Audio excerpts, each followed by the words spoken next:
En nombre del Padre, y del Hijo, y del Espíritu Santo. Amén. Pueden sentarse.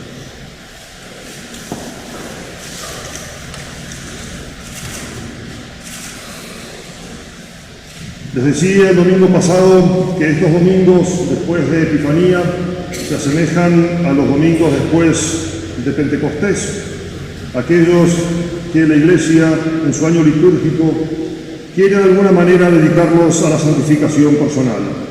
Es verdad que estos domingos pertenecen a la primera parte, a donde vamos a contemplar los distintos ejemplos de virtudes que nuestro Señor Jesucristo nos va a dar, contemplar la vida de nuestro Señor para mejor asemejarnos a Él. Pero estos domingos quedan como emparentados con los domingos después de Pentecostés, dedicados a la santificación de nuestras almas. Fijémonos en el Evangelio que nos pone la Iglesia hoy. Vemos dos partes en el Evangelio, dos relatos. Uno, la curación del leproso. Apenas nuestro Señor, dicho el sermón de la montaña, baja y se presenta a este leproso.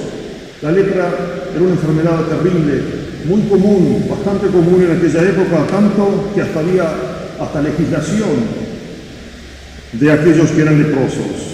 Entre otras cosas, se les permitía a veces entrar en las aldeas, ellos debían vivir en las afueras, porque la gente tenía temor al contagio, y debían andar con una campanilla anunciando su presencia para que la gente pudiera oír esa campanilla y guardar distancia.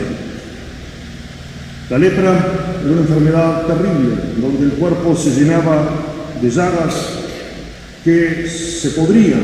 Es como que la misma carne de la persona enferma ya olía tenía un hedor nauseabundo. Esas llagas iban aumentando en el cuerpo, y por eso era que en otra ocasión vamos a ver a 10 leprosos reunidos, porque ellos entre sí se reunían para ayudarse mutuamente. Pero incluso en esas mismas llagas, por ejemplo, en una mano, un dedo, de repente se contagiaba y caía el dedo y la persona ni se enteraba por la misma fealdad y podredumbre de la enfermedad. Los santos padres, cuando comentan esta enfermedad, tanto en el Antiguo Testamento como en el Nuevo, dicen que era figura del pecado. Santa Teresa de Jesús, hemos repetido ya muchas veces esa frase, tuvo la gracia de parte de nuestro Señor de ver un alma en pecado mortal. Y dice que era tan horrible, tanta la fealdad de esa alma, que si uno realmente tuviera esa misma visión como tuvo ella, jamás cometería un pecado mortal. Porque así como nadie se expondría a contraer la lepra aquí en la tierra para no verse con semejante fealdad. La figura entonces de la lepra era figura del pecado, especialmente del pecado mortal, porque el pecado mortal es una enfermedad realmente cruel, muy semejante a la de la lepra, en realidad muchísimo más, porque mata la vida sobrenatural que nosotros tenemos en nuestra alma. Recordemos aquello que les dije hace poquito, de que el hombre fue elevado al orden sobrenatural. Está por sobre su misma naturaleza, con paz de ser hijo de Dios por medio de la gracia, y eso es un don que nosotros ni siquiera podemos sopesar, no podemos tener ni siquiera idea de lo que eso significa, si supiéramos lo que realmente en todo lo que sería su valor. El pecado mortal mata la vida sobrenatural de nuestra alma, arroja a la Santísima Trinidad que estaba como en su trono en nuestra alma por medio de la inhabitación divina, y además destruye todos los méritos que hayamos podido nosotros obtener durante nuestra vida. Este leproso se presenta delante de nuestro Señor, se postra delante de Él y simplemente hace una oración perfecta. Aquí voy a hacer un paréntesis. Muchas veces la gente se queja, Padre, en los sermones siempre hablan de cosas negativas, nos hablan de las postrimerías del hombre, del infierno, el juicio, muerte, infierno, gloria. Es muy importante hablar de estas cosas, no porque uno quiera gozarse, digamos, en las partes negativas de nuestra vida espiritual, sino porque precisamente el sacerdote, como pastor que debe ser de sus almas, quiere corregir los defectos que pueda haber entre los fieles. Es más, le sirve para sí mismo el mismo sermón que él predica. Es por eso que el sacerdote quiere exponer esta fealdad del pecado, porque precisamente nuestro Señor Jesucristo le puso un remedio a esa fealdad, a esa enfermedad. Imagínense un médico que descubre una curación de una enfermedad que hasta ese momento era totalmente incurable. ¿Qué es lo que quiere ese médico? Imponer inmediatamente ese remedio para que todos sean salvos. Es lo que vemos precisamente en este sermón. Este leproso viene, se presenta delante de nuestro Señor. La gente huiría al lado de nuestro Señor por la fealdad de ese hombre. Se postra y le hace una oración perfecta. Señor, si tú quieres, puedes curarme. Le está pidiendo una cosa a nuestro Señor, la curación de su enfermedad. Pero también está sujetándonos a la santa voluntad de Dios. Si tú quieres, si es para bien de mi alma, que yo me cure. Y nuestro Señor inmediatamente le dice, quiero, queda curado, se limpio, e inmediatamente se curó. El pecado, que es una enfermedad peor que la lepra, que destruye tantas cosas hermosísimas en nuestra alma, también tiene una curación, y es muy fácil. ¿Cuántas veces hemos escuchado, yo me confieso directamente con Dios? Yo hablo con Dios, así como este leproso, el ejemplo nos lo muestra, habla directamente con nuestro Señor. Nuestro Señor nos consiguió el perdón de los pecados viniendo, muriendo por nosotros. De allí vienen las fuerzas de los sacramentos. Pero Él delegó ese poder a los sacerdotes. Ego ter solo peccatis tuis, dice el sacerdote, y el alma que estaba inmunda por el pecado, destruida su vida sobrenatural, se convierte inmediatamente en el templo del Dios vivo. La inhabitación divina vuelve a hacerse allí una realidad y se recuperan todos los méritos que antes había destruido el pecado mortal. Si yo había escuchado 500 misas en mi vida y tenía el mérito de escuchar esas misas, o esos rosarios que recé, o esos sacrificios que hice, esas oraciones que hice también, todo se había destruido por el pecado. Todo se recupera con esas solas palabras del sacerdote, reuniendo las condiciones de arrepentimiento y propósito de enmienda de parte del penitente. El leproso se acercó a nuestro Señor. Eso es lo que quiere nuestro Señor de cada uno de nosotros cuando tenemos la desgracia de cometer un pecado mortal. Señor, tú puedes limpiarme, y a eso vengo al confesionario, a poner toda mi lacra a los pies del sacerdote para que él diga esas benditas palabras, digo que absolvo a peccatis tuis. Si Santa Teresa dice esas terribles palabras, si supiéramos, si tuviéramos idea de lo que significa tener un pecado mortal en el alma, inmediatamente saldríamos de ella porque tenemos esa posibilidad.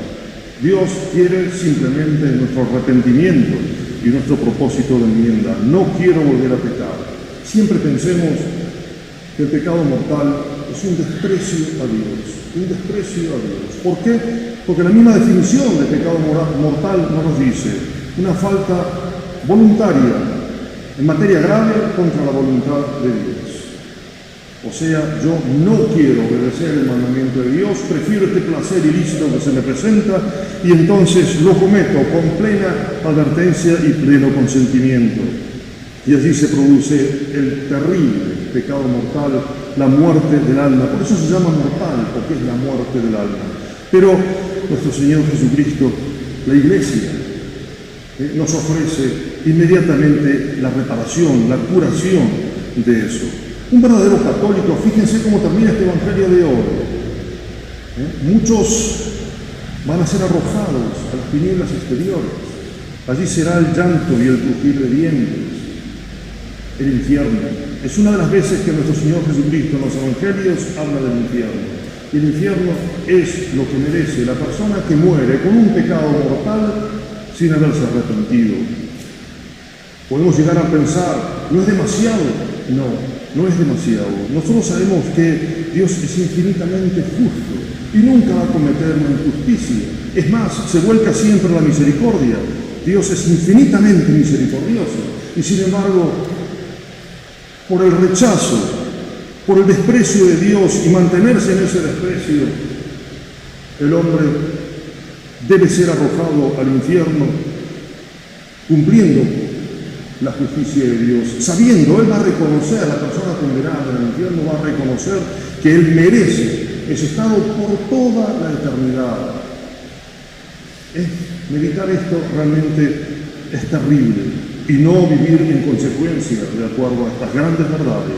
La existencia del infierno es un dogma de fe. Hoy nadie quiere hablar de esto y yo les vuelvo a decir, yo les hablo de esto porque quiero que precisamente todos evitemos el infierno y nos vayamos al cielo.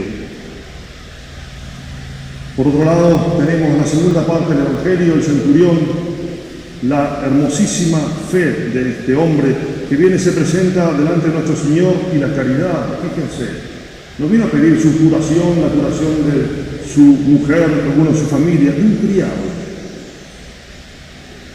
Y cuando nuestro Señor le dice, iré y lo curaré, y él le dice entonces, yo no soy digno, Señor, de que entres en mi casa, mas di tú una palabra, tú eres Dios. Por eso es que nuestro Señor dice, se admiró ante la fe de él y dice, no vi más grande fe en todo Israel. ¿Por qué? Porque este era un centurión romano, no era del pueblo elegido, y demostró tener una fe inmensa, porque le dijo simplemente, tú eres Dios, dilo desde aquí, no hace falta que vayas a imponer tu mano o estar en presencia del enfermo. Yo soy centurión y mando a mis soldados y mis soldados me obedecen. Tú que eres Dios, ¿cómo no te van a obedecer las mismas criaturas hechas por ti? No he visto, dice nuestro Señor, tanta fe en Israel. Imitemos entonces, tanto si hemos tenido la desgracia de cometer el pecado, imitemos a este leproso que se presentó delante de nuestro Señor, sabiendo que Él era el único que podía curarle. Él, por los méritos de nuestro Señor, ¿quién puede perdonar un pecado? ¿Quién puede sanar solamente, si no solamente Dios? Pero también aquellos a quien Dios dio ese poder. Y la fe inmensa y la inmensa caridad también de este centurión que recibió el elogio de nada más y nada menos que el mismo Dios. Se admiró, dice nuestro Señor Jesucristo, al ver la fe de él. Y eso que era una persona que no pertenecía al pueblo elegido. Pidámosle a la Santísima Virgen, entonces, ya que Dios nos ha conseguido tantos beneficios para curar nuestras enfermedades, de salir de esa enfermedad, y más que nada hacer mucho hincapié en aquello último que necesita el pecador, que es el propósito del miembro. Me arrepiento, Señor, Dios mío, de todos mis pecados, pero también propongo firmemente, como decimos del pésame, de no pecar más. Siendo así, entonces, seremos templo vivo de la Santísima Trinidad y, recuérdenlo siempre, Dios es acto puro. El acto puro siempre actúa y si está en nuestra alma, actúa. ¿Y qué es lo que puede actuar Dios? Es simplemente nuestra santidad. Ave María Purísima, en el Padre, el Hijo y el Espíritu Santo.